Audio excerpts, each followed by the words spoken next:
Hey guys, I'm happy that you are here. My name is BECHOY and I am your plantito from Mindanao. Tara at samahan niyo ako sa aking plant journey.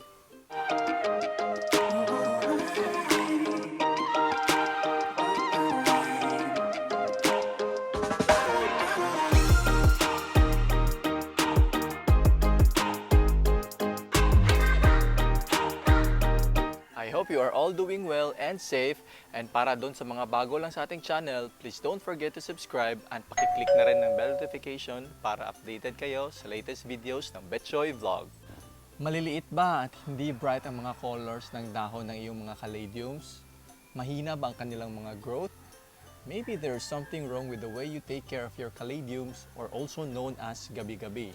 So ang video na ito ay maaaring solusyon sa iyong problema.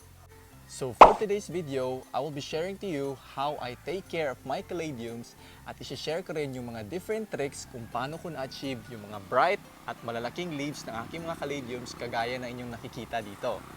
There are over 1,000 varieties of caladiums and they are usually found sa mga gubat o sa mga lugar na malapit sa mga ilog. Kayo ba guys, ilan na ba yung mga varieties ng caladiums in your collection? Baka pwede namang i-share sa ating comment box. As for me naman, kukonti pa lang yung caladiums in my collection and some are shown here on our table. We have here the Caladium Pink Charm at itong Caladium Doble Cara. And aside from these two, meron din akong Heart of Jesus, yung White Christmas at saka yung Florida Clown na Caladium. Isa ang caladium sa mga varieties of plants na usong-usong alagaan ngayon ng mga plant collectors because of its very striking patterns and leaf colors. Also, they are very affordable as compared to other plants like mga philodendrons, and they're very easy to find in the plant market. Some of the trending caladiums ngayon ay yung mga Black Mamba at saka yung Doble Cara. And let's just divide our care tips into 4 parts, and the first will be the lighting requirement. The second would be the watering, the third will be the soil, and the last one will be the fertilizer.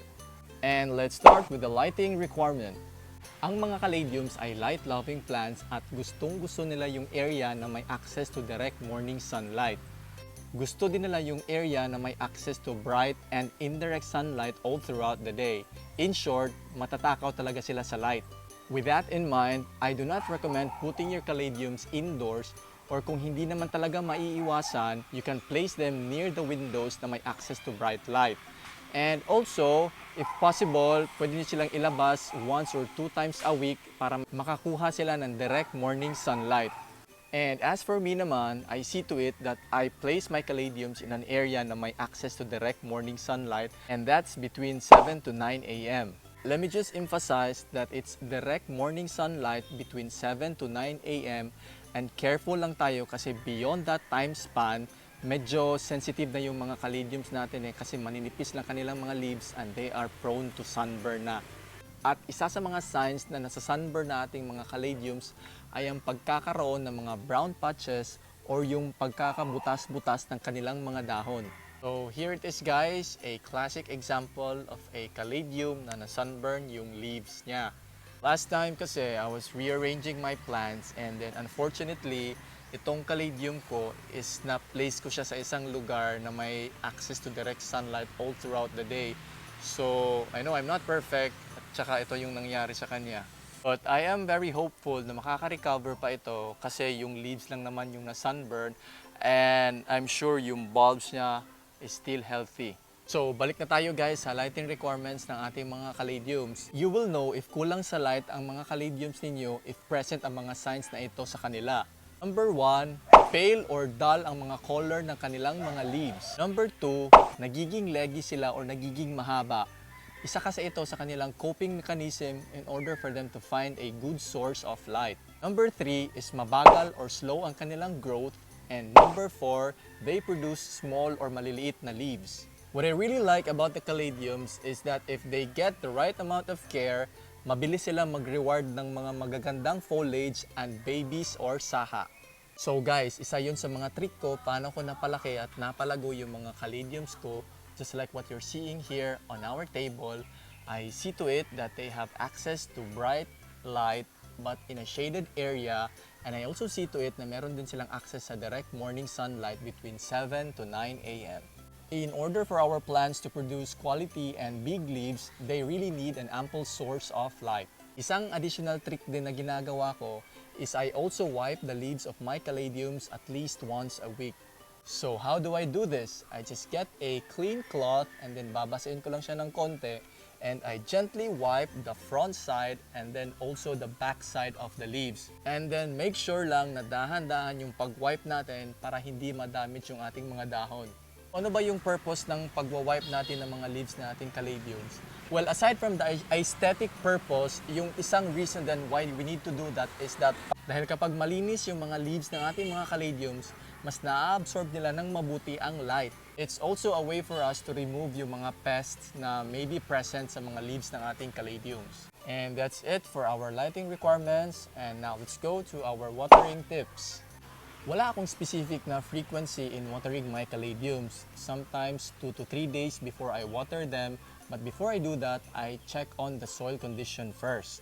Gusto ng mga caladiums na moist ang kanilang medium or yung kanyang environment, so dapat wag nating hayaan na matuyuan yung ating soil ng ating mga caladiums. Isa sa mga signs na na-underwater natin ang ating mga caladiums is when they become saggy or parang nagiging matamlay sila. Pero don't worry lang guys, kasi once na madiligan sila, makaka-recover lang sila ng mabilis. We should also be very careful not to overwater our caladiums. At isa sa mga signs na na-overwater natin yung ating mga caladiums is kapag naninilaw yung mga sides ng ating mga leaves. So take note lang natin guys, before we water our plants, we need to check on the soil condition first. So how do I check the soil condition of my plants? I usually do the finger test. I just stick my finger sa ating soil, mga 1 to 2 inches lang, and then if i-feel ko siya kung moist pa ba siya or medyo dry na. At kapag dry na yung first top inch ng soil, then that's the time na nagwo-water ako sa aking mga caladiums. For my caladiums, I do full watering. And paano ko ba ginagawa yung full watering? I just water the top soil, evenly siya, until such time na makita ko na mag-drain na yung water sa potholes ng ating pot, then I stop. I also make sure na evenly yung pag-water ko sa topsoil and hindi lang siya concentrated in one area. Also, we have to ensure na yung pot na pipiliin natin is yung tamang-tamang size lang niya, not too big and then not too small as well. And then also, it's also important na dapat yung mga pots natin, dapat meron silang holes for water drainage. And when you choose the size of the pot, you have to base it on the root system and not on the sizes of its leaves. Gustong-gusto din ng mga caladiums yung area na may high in humidity. So ang ginagawa ko is ginugroup ko yung mga caladiums in one area para ma-increase yung humidity in that spot. Pero kung sa inyo naman, kung kukonti lang yung mga caladiums nyo, what you can do is to group it with other plants para at least yung mga plants na yung magbibigay ng additional humidity. At isa din sa mga trick na ginagawa ko para ma-increase yung humidity for our caladiums is I do misting at least twice a day. Once in the morning and another one in the afternoon. And that's it for the watering tips for our caladiums. And now let's proceed to the next tip natin, which is yung soil mix and fertilizer. The soil mix that you're going to use for your caladiums will make or break its growth. Ang gusto ng mga caladiums is yung medyo compact type or yung medyo siksik para may mapagkapitan ang kanilang mga roots. The soil mix that I'm using for my caladium is well draining, it's compact, it can hold moisture, and at the same time, it's also rich in nutrients. The components of the soil mix for my caladiums is a combination of vermicast, yung loam soil, and then pumice. Parang similar lang din siya for my alocasia plants, but this one, para sa ating mga caladiums, it's much more compact. It is 70% loam soil, and ang loam soil natin, ito na yung mag-hold ng ating moisture. It's 20% pumice. Ano ba yung purpose ng pumice? Ito yung mag-promote ng drainage ng water. And then it's 10% vermicast, which will be the source of the nutrients for our plants. Ang vermicast or yung worm casting will be the main fertilizer for our caladiums. Ito yung magbibigay ng nutrients which is needed para sa continuous growth ng ating mga caladiums. Usually, nagtatop up lang ako ng vermicast between 2 to 3 months or kung manonotice ko na medyo slow na yung development ng ating mga caladiums. Kung hindi naman available yung vermicast, you can also use animals manure, yung sa mga cow, sa horse, or sa goat. And then if wala talagang available kahit na ganon, what we can do is to increase na lang yung percentage ng ating loam soil. Gawin natin 80% and then 20% for the pumice. Anyways, yung loam soil naman, rich naman ito ng mga nutrients. Actually, hindi naman talaga matakaw sa fertilizer ang ating mga caladiums. And they can still thrive kahit walang regular na fertilizer. So that's it guys for our care tips para sa ating mga caladiums. And I hope na meron kayong mga bagong learnings from this episode. Sa inyo ba guys, meron ba kayong mga ibang mga care tips na hindi ko na-mention? I hope na i-share nyo rin ito by commenting in the comment box. And before we end this video, let's do some shoutouts first. Hi kay Gillian R. watching from Switzerland. Hello din kay Chonilo Salvan. Hi kay Lourdes Valdez from Santa Rosa, Laguna. Hi din kay Ma'am Lorna Arco. Hello kay Ma'am Evelyn Tulieno. Hi din kay Ma'am Melinda Salvacion from Atimonan, Quezon. Hi kay Ma'am Victoria Lacasa. Hello din kay Sir John Luigi Lamarca. Hi kay Avednigo Hinco. Hello din kay Ma'am Leia Ibanez. And hello kay Ma'am Ophelia Felizco.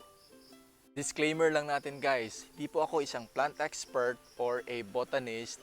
Isa lang po akong plant enthusiast. So if ever meron tayong mga information dito na na-share na hindi correct, I hope na you can correct it as well by commenting in the comment box.